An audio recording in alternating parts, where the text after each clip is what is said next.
Welcome to DaAi Headlines. I'm Wendy Chen. Thank you for joining us. Coming up in today's show, in the Philippines, city volunteers are helping last year's flood victims by holding a free clinic in Compostela. In today's report on waterways, we stay in Brazil to find out how the building of the Monte Dam will change residents' lives forever. And in Taiwan, we join city volunteers in the Northern District as they continue to hold year-end blessing ceremonies in their local communities. In the Philippines, following the aid distributions to help Typhoon Bopha survivors in Compostela Valley, city volunteers continued their relief efforts by organizing free clinics. Despite the limited resources, team of doctors did their best to provide adequate medical service. Here at the Mangayong Elementary School, the volunteers are busy preparing for the free clinic for Bopha typhoon survivors. Team of doctors try their best to utilize the limited resources to provide the patients with adequate treatment. A surgeon from Manila, although suffering from kidney stones, still brings medicine to join the event. Whenever there is a great disaster, Chuchi is always there.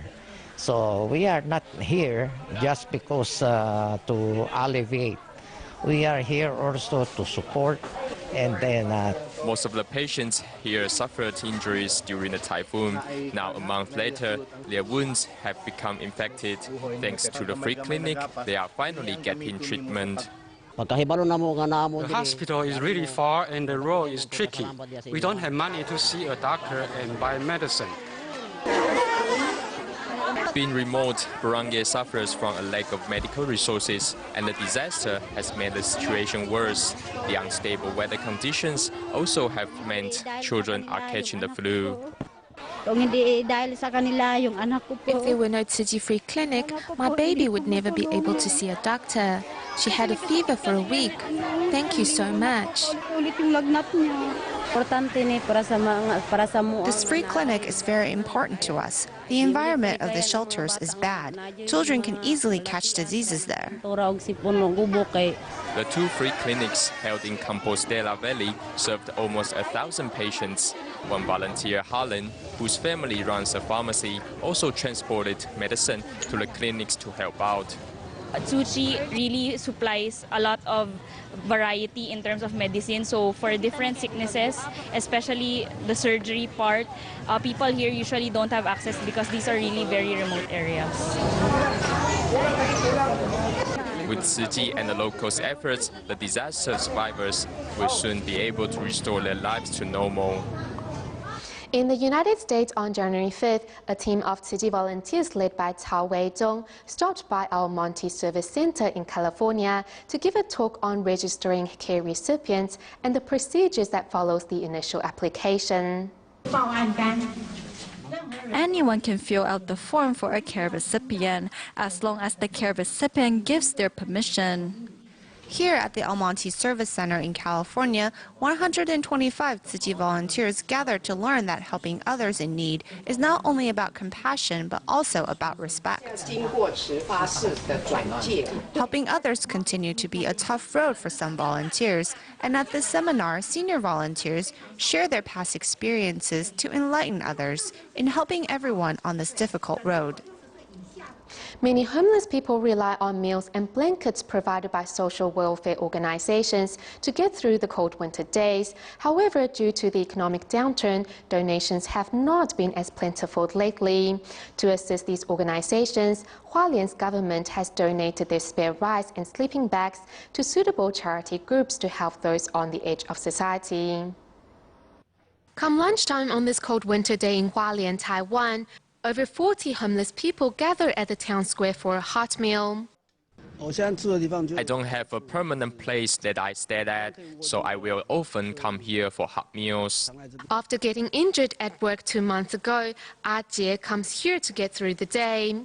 In order to help local social welfare organizations, the Hualien government has donated over 1,100 kilos of rice.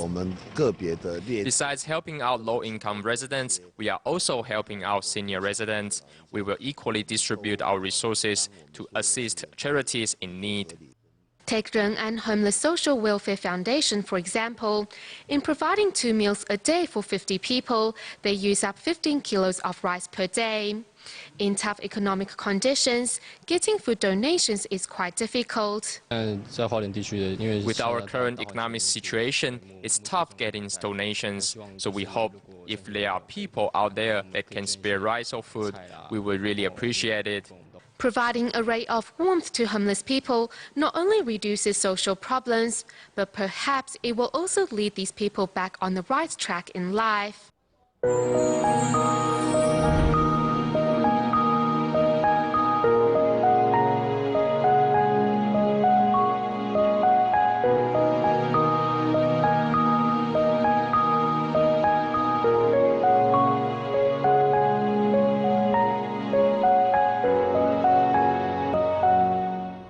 Yesterday, we reported on the Belamonte Dam that is currently under construction. Once finished, the dam will be used as a source of hydro energy to feed Brazil's ever-growing energy needs, while reducing the volume of water flowing in the Xingu River by over 4/5.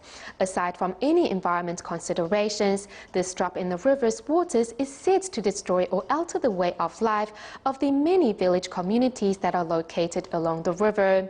In today's report, we take you to the village of Maya to understand what the role the river plays in the residents' lives there and how the dam is set to change traditions that have been around for generations. The children of this village can take a dip anytime they feel like. The continued existence of the river was always seen as a given, but that is about to change.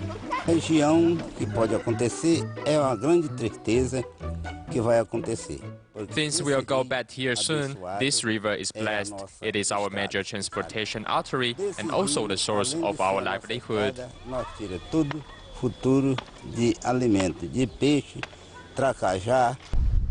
Maya village lies far away from civilization, with the closest town, Altamira, being 3 to 4 hours away by boat. The chief, seeing the drastic changes about to take place, decided to hand over his seat to his grandson, who was perhaps more in tune with the times. Uma nova rotina, uma nova vida. We have to do our best to adapt to this new environment. We will have to change our jobs. We don't know what we will do in the future. Right now, fishing is what sustains us, but in the future, we won't be able to do that sort of work. We don't know how we will support ourselves in the future. The reason for the villagers' worry is the Belamonte Dam. Once the dam is finished, the height of the Xingu River will drop by 4/5. When I was young, I loved playing in the water. Now it is my children that love playing in it. After the water drops, the children will no longer be able to experience the same joy of playing in the water or sailing on it. When the waters turn dry, none of this will be possible. 29-year-old Nigra is the mother of 8 children. She worries not only will her children no longer have the river to play in, but her family will lose access to the river's water, from which they draw drinking water and water for household use. In fact, every household here faces the same problem. We feel like we are being exploited. We feel like victims here, and no one is looking out for us.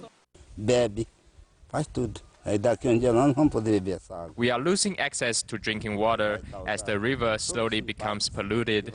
Now, after drinking the water, some children will get diarrhea, and those older residents with weak immune systems will sometimes come down with infections. Although parents worry about how they will survive in the future, the children still remain carefree. Eu gosto de andar no Rio Xingu. É muito bom a gente nadar. Aí por isso que todo mundo tem o direito de nadar. E muito. Por quê? Porque ele é como uma vida para nós. But how have villagers shown their respect and concern for this river that sustains their existence? It is only when we are going to lose something close to us that we realize its value. Unfortunately, this is a lesson that many are now painfully learning. Taiwan is currently constructing a water reservoir in Yunlin County to solve the problem of sinking foundations caused by the overuse of groundwater in the area. The project site is set at the middle of where the fairy pittas, an endangered species, live. So between protecting these animals and balancing residential concerns, it has really been a struggle for everyone. The Hunan Dam is part of the Husan Reservoir. After the Husan Reservoir project is complete, the tank will be able to hold 53 million tons of water.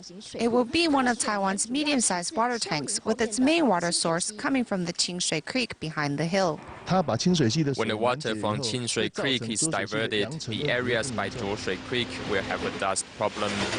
Dust not only causes respiratory problems in nearby residents, but it also harms the wildlife population.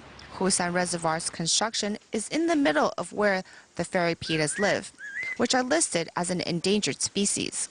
According to research by the Council of Agriculture's Endemic Species Research Institute, at the start of construction, they counted 30 fairy pitas. Now only 5 remain, and that number continues to drop. When the construction of Husan Reservoir started, Yunlin's Wild Bird Society would follow up on the bird population there, and they are all gone now. An area of 20 hectares was left as a conservation area next to Husan Reservoir, where rare trees and animals have been moved. However, the small plot of land does not balance out the destruction caused by the reservoir. In terms of conservation areas, I think it's an investment in natural resources. The area was larger, and of course it would be better for the wildlife, and it would also serve as a good example for future projects. By constructing a reservoir, the Yunlin County government hopes to solve the problem of sinking foundations caused by the excess use of underground water. Despite the opportunities Husan Reservoir brings, damages have also followed. If these damages are not preventable, perhaps more can be done in preserving natural resources. In Taiwan's DaAi, to help children get into the habit of saving resources, volunteers at the Lantan Elementary School came up with ways to promote recycling concepts. Over a year, the school has saved 8,000 tons of water and was awarded the Outstanding Water Conservation Award by the Ministry of Economic Affairs. Turning on the tap to get access to water is not a privilege shared by everyone around the world. Through pictures, Lantan Elementary School students realize the importance of cherishing water resources.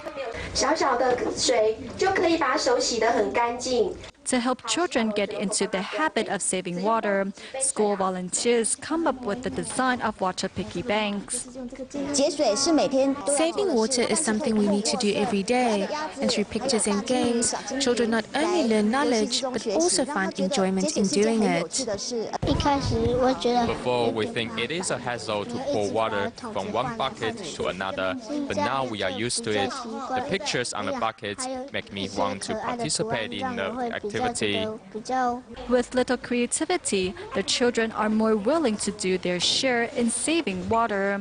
In a year, the school has already saved 8,000 tons of water and was awarded the Outstanding Water Conservation Award by the Ministry of Economic Affairs.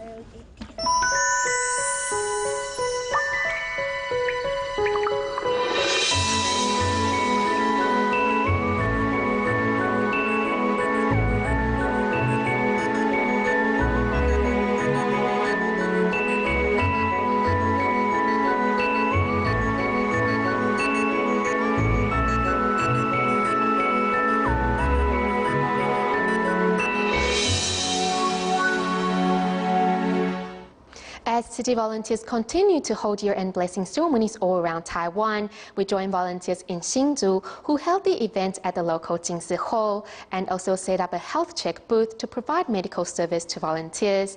Meanwhile, Dr. Chen Jianhua and Hong Shuo-sui, who took part in the musical of Vow in Action, joined the year-end blessing ceremony at the Taipei Tzu General Hospital. 3 months prior to the year-end blessing ceremony here at the Taipei Tzu General Hospital, orthopedist Hong Shuo-sui seized the opportunity to take part in the musical Vow in Action. Hong says he wants to follow in his parents' footsteps and become a Tima doctor and a certified Tzu volunteer. This is my home, and everyone here is my family. I treat patients like family, and I always do my best to cure them from sickness. Also treating patients like family is Dr. Chen Jianhua, who was a victim of SARS. He says facing that time made him realize the duties of a doctor. Now a certified Tzu Chi volunteer, Chen says the certification comes with greater responsibility. We need to incorporate humanity into medical care and do charity work. It is an honor to become a certified Tzu Chi volunteer, but it is also my responsibility to carry on Tzu Chi's missions. Meanwhile, also safeguarding the health of patients is 68-year-old Tima doctor Fan Wenshen, who joined Tzu Chi with the encouragement of his father-in-law. I've performed many house calls around Hsinchu and have learned a lot from my patients. The master says sickness often leads to poverty, and I've seen the truth of this during my visits. It has strengthened my decision to continue on as a Tima doctor. During the year-end blessing ceremony in Hsinchu, Tzu Chi volunteers added a health checkup booth to safeguard the health of local volunteers. The master reminds us that we need to take care of the health of our recycling volunteers, because with a healthy body, they can walk further on the Bodhisattva path.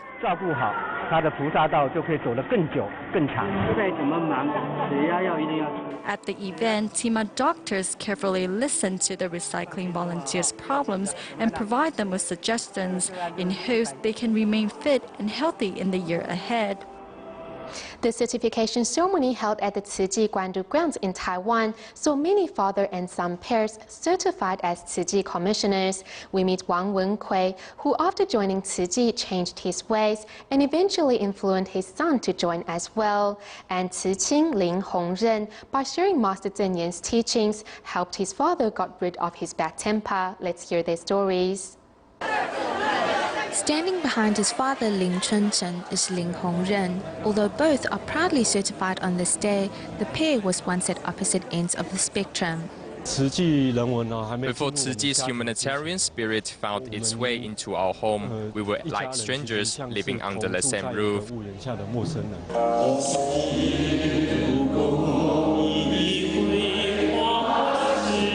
It was only after Ling Hongren joined Tzu Qing that his father came to learn more of Tzu Chi. Through time, his bad temper fell away, and the father-son pair had more to speak about at home. During the time of our training, we had something in common to talk about and mutual interests. From then on, we learned how to better interact with each other. Son invites father and daughter invites mother. Doing Tzu Chi together, what could be better than that? What could be better than that? Tzu Chi volunteer Wang Wenkui will surely agree to that. His son Wang Ruiming once went astray on the path of life. Now finding his direction again, he thanks Master Zhen Yan's wisdom. Wan Jin's aphorism says, if you cannot change others, start from yourself. There's no use worrying so much. I'd rather do recycling to take my mind off things. Wang Ruiming decided to leave his rebellious nature behind after coming across a Buddhist publication lying on his father's desk. He also came to learn of the consequences of cause and effect after taking part in the Water Repentance Sutra. I asked my dad to take me to Jin's abode so he can tell the master that his son has changed and that his son has joined Tzu Chi and returned to him. With one heart and one bow, the father-son pair has found their love for each other once again. In our next report, we meet Tzu Chi volunteer Zhou Jingfa, who grew up in a poor environment and had to work at a young age to support his family. Zhou once blamed his misfortune on his mother. However, after watching the musical adaptation of the Sutra of Profound Gratitude to Parents, he finally opened up and let go of the past. This is 54-year-old Tzu Chi volunteer Zhou Jingfa, who comes from a family of 9 children. To support his family, Zhou started working at a young age. Back then, I had to quit school and work as a trainee when my friends were still in school. I blamed everything on my mother because she wouldn't let me continue with my education. With only a limited education, Zhou felt ashamed of himself and took on such bad habits as drinking and playing mahjong. Luckily, under the guidance of his wife, Liu Sujuan, Zhou Jingfa met Ciji. Ciji brothers and sisters have stayed by my side throughout these times and made me realize that I shouldn't blame my mother for everything. When I was young, our family's financial situation wasn't that great, and my mother worked really hard too. Now I will chat with her and tell her things about Ciji. My son is well behaved and has a compassionate heart. I told him not to worry about me. Thanks to Ciji, Zhou Jingfa not only got rid of his bad habits, but also restored the relationship between his mother and him. He also says from now on, he will be a good role model for his children. In Malaysia, as the year-end blessing ceremony organized by the Ciji Kuala Lumpur and Selangor chapter is fast approaching, for elderly volunteers, memorizing the entire sutra performance can be difficult. Therefore, they brought in technology to help them overcome their troubles. It goes to show that one is never too old to learn. As the annual year-end blessing ceremony is just around the corner, Ciji volunteers utilize their spare time at the recycling station to master the complexity of the sign language. For many, however, it is quite a struggle. We all have to face the consequences of cause and effect, and it's a heavy price to pay. It's very heavy. We cannot run from it. A verse in the Buddhist scripture reminded 56-year-old Zhang Mei of her parents' grace.